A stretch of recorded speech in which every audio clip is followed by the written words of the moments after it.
Welcome back to the channel Nimi's cooking B. ಇವತ್ತು ನಾವು ABC ಗಮ್ಮೀಸ್ನ ಯಾವ ರೀತಿ ಮಾಡ್ಕೊಳ್ಳೋದು ಅಂತ ನೋಡೋಣ.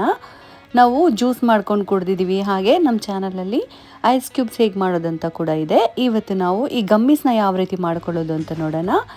ತುಂಬಾ ಟೇಸ್ಟಿಯಾಗಿರುತ್ತೆ. ಬನ್ನಿ ಹೇಗೆ ಮಾಡ್ಕೊಳ್ಳೋದು ಅಂತ ನೋಡೋಣ.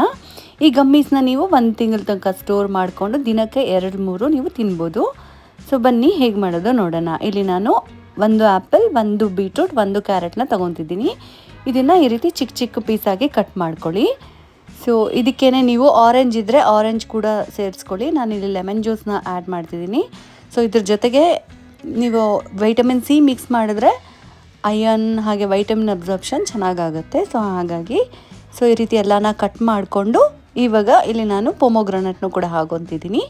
ಸೊ ಕಲರ್ ಚೆನ್ನಾಗಿ ಬರುತ್ತೆ, ಹಾಗೆ ಟೇಸ್ಟಿಯಾಗಿರುತ್ತೆ ಅಂತ. ಇದಕ್ಕೆ ನಾನು ಏನು ಸಕ್ಕರೆ, ಬೆಲ್ಲ ಅಥವಾ ಏನೂ ಸ್ವೀಟ್ನರ್ ಆ್ಯಡ್ ಮಾಡ್ತಿಲ್ಲ. ನಿಮ್ಗೆ ಬೇಕು ಅಂದರೆ ಆ್ಯಡ್ ಮಾಡ್ಕೊಳ್ಳಿ. ಸೊ ಈ ಮಿಕ್ಸಿ ಜಾರಲ್ಲಿ ಒಂದು ಸ್ವಲ್ಪ ನೀರನ್ನ ಸೇರಿಸ್ಕೊಂಡು ಈ ರೀತಿ ಚೆನ್ನಾಗಿ ಶೋಧಿಸ್ಕೋಬೇಕು.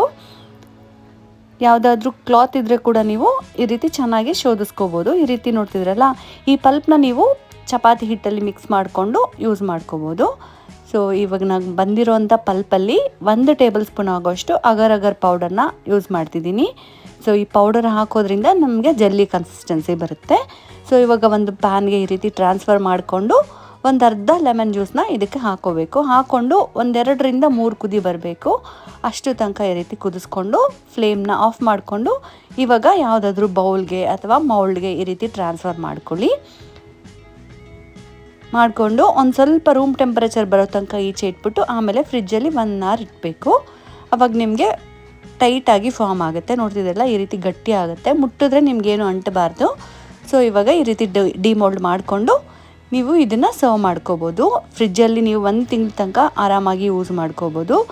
ಸೊ ನಿಮ್ಗೇನಾದರೂ ಸ್ವೀಟ್ ಬೇಕಂದರೆ ಸ್ವೀಟ್ನ ಆ್ಯಡ್ ಮಾಡ್ಕೊಳ್ಳಿ. ನಾನು ಇದು ಹೆಲ್ದಿಯಾಗಿ ಮಾಡ್ತಿರೋದ್ರಿಂದ ಏನೂ ಆ್ಯಡ್ ಮಾಡಿಲ್ಲ.